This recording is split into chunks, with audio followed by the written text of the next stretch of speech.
अस्सलामुअलैकुम नाज़रीन, मैं हूँ राहिल बेग और आज के प्रोग्राम में हम बात करेंगे अज़ा की शायरी के। अज़ा की शायरी रक़्स, क्या रक़्स को पाकिस्तान में वो मकाम हासिल है जो उसे होना चाहिए था। आज जिस प्रोग्राम में हम मौजूद हैं यहाँ पर भी अज़ा की शायरी के रंग बिखेरे जाएंगे। तो आइए देखते हैं और यहाँ फनकारों से बात करते हैं और जानते हैं कि नौजवान नस्ल में इस फन को किस तरह से मुंतकिल कर रहे हैं और नौजवान नस्ल इस फन को कितना पसंद करती है। तो आइए जानते हैं।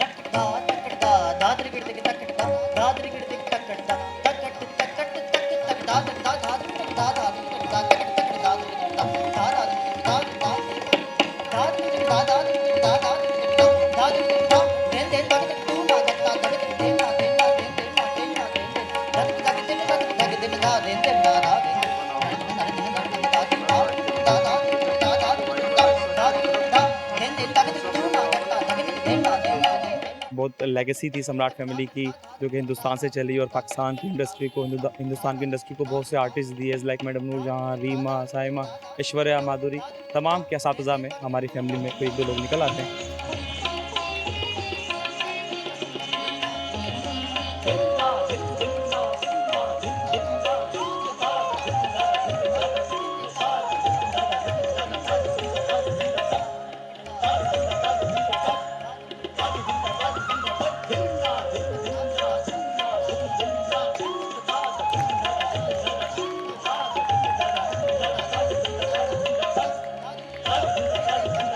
बात कर रहे हैं रक्स के हवाले से। रक्स को अज़ा की शायरी कहा जाता है। पाकिस्तान फिल्म इंडस्ट्री की अगर बात की जाए तो पाकिस्तान फिल्म इंडस्ट्री ने कई सालों तक सिनेमा पर राज किया है और इसके अलावा जो हमारे फनकार थे आज भी लोगों के दिलों में जिंदा है। फिल्म में जहां मुख्तलिफ डिपार्ट्स होते हैं, एक्शन होता है, एक्टिंग होती है, म्यूज़िक होता है, वहीं पर जो एक अहम हिस्सा होता है वो रक्स का होता है। पाकिस्तान फिल्म इंडस्ट्री में यूं तो बहुत से माहिर रक्कास गुजरे हैं, मगर सम्राट फैमिली की अगर बात की जाए तो उनके बहुत सी खदमात हैं पाकिस्तान फिल्म इंडस्ट्री के लिए। सम्राट फैमिली से ही ताल्लुक़ रखते हैं और उनका शोबा भी रक्स है। इस वक्त हमारे साथ मौजूद हैं वकार सम्राट। तो आइए इनसे जानते हैं। अस्सलाम वालेकुम। वालेकुम अस्सलाम। वकार, क्या कहेंगे, बात हो रही है रक्स की, क्योंकि आज के प्रोग्राम में भी रक्स पेश किया गया, क्लासिक की रक्स पेश किया गया। हम लोग क्यों इन तमाम चीज़ों से दूर हो रहे हैं? क्लासिक की रक्स के बारे में बताइए कि आज की जो नौजवान नस्ल है क्या वो इसको पसंद करती है? बाकी डांस ऑफ फॉर्म जो हैं उसके हिसाब से क्लासिकल सबसे ज़्यादा डिफ़िकल्ट और बहुत ओल्ड डांस है। ठीक है, एक आप देखें बहुत सारे डांसेस है, जैसे हिप हॉप है, सालसा है, देसी है, कंटेम्प्रेरी है, फोक है, लेकिन क्लासिकल डांस का जो मुकाम 1000 साल पहले था आज भी वही है। तो एक तो इसमें बहुत कम लोग हाथ डालते हैं क्योंकि इस पर मेहनत बहुत करनी पड़ती है। 5-5 साल का 10-10 साल का कोर्स होता है इसका। इसलिए इस काम में वही लोग आते हैं कि जो पूरे दिल से इस काम से इश्क करते हैं और जो सीखना चाहते हैं उन्हीं को आएगा ये काम। बिल्कुल, और कुछ गॉड गिफ्टेड होता है, फिर कुछ आपकी, क्योंकि खून में भी शामिल है, स्टेप बाय स्टेप नस्ल की चीज़ें चल रही हैं। और बेसिक क्योंकि क्लासिक ही होता है, जब आप क्लासिकल सीख लेते हैं उसके बाद आपको कोई भी डांस करना मुश्किल नहीं होता है, तकरीबन ऐसा ही है। आपके पॉइस्चर्स और वो चीज़ें सब सेट हो जाती हैं, एक्यूरेट हो जाती हैं। अच्छा, वही बात करेंगे पाकिस्तान की अगर हम बात करें, क्या डांस को वो मकाम हासिल है या आप समझते हैं कि मज़ीद अभी बड़ी मेहनत की ज़रूरत है, या लोगों तक डांस का एक इमेज बनाना? क्योंकि पहले भी हमारे यहाँ यही होता था, देखा गया है, शायद आपको भी सुनने को मिला हो कि ये तो कोई काम नहीं है, कोई काम सीखें या कोई काम कर है। तो क्यों कहते हैं असल में लोगों को अपनी सोच चेंज करनी पड़ेगी थोड़ी इस हवाले से। जैसे इंडिया में आप देखें सबसे ज़्यादा इस काम को फैमिली लोग सपोर्ट करते हैं। हम लोगों ने इस काम को देखा ही उस नज़र से है कि यार ये फजूल काम है, इससे बचाओ। लेकिन मेरा ये मैसेज है पूरी दुनिया के लिए कि आएँ, सीखें, ये काम है, ये एक आर्ट है।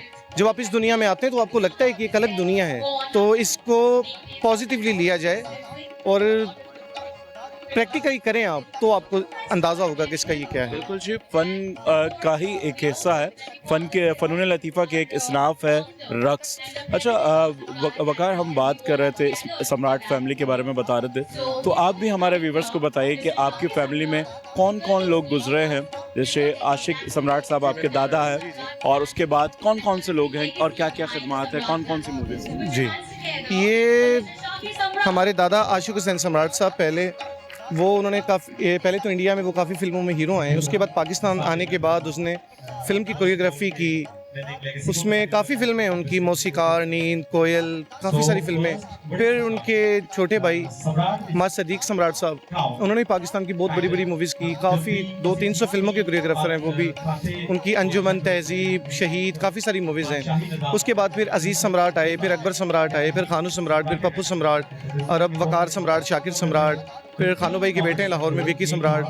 तो ये हम सब लोग अब इस काम को लेके चल रहे हैं, और ये जो हमने आज जिसके लिए हम इकट्ठे हुए हैं, ये सिर्फ ये है कि हम इसके ज़रिए लोगों को बताना चाहते हैं कि आर्ट सीखें और आके इसको समझें, पहले समझें फिर बात करें। कोई मैसेज देना चाहें जो लोग इस फील्ड में आना चाहते हैं? बहुत सारे ऐसे यंगस्टर्स भी हैं जो डांस को लाइक करते हैं, क्या मैसेज देंगे, क्या कहेंगे? जी, मेरा उन सब के लिए यही मैसेज है कि आएँ और डांस को डांस के तौर पे मत लें, आर्ट के तौर पे लें कि ये एक आर्ट है। जैसे आप आर्ट सीखने जाते हैं वैसे सीखें, और जब आप प्रॉपर इसको सीखेंगे तो आपको खुद लगेगा कि वाकई ये एक आर्ट है, एक काम है, हमें सीखना चाहिए।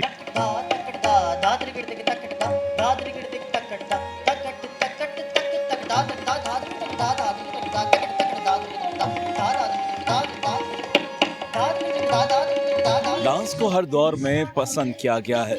बदलते वक्त के साथ साथ डांस के अंदाज भी बदले गए हैं, मगर अब सम्राट फैमिली का अज़्म है कि नौजवान नस्ल में इस फन को मुंतकिल करने के साथ साथ इसके बारे में आगाही भी फराहम करना है। आज के इस प्रोग्राम से राहिल बेग को दीजिए इजाज़त, आपसे फिर मुलाकात होगी अगले प्रोग्राम में। तब तक के लिए अल्लाह हाफ़िज़।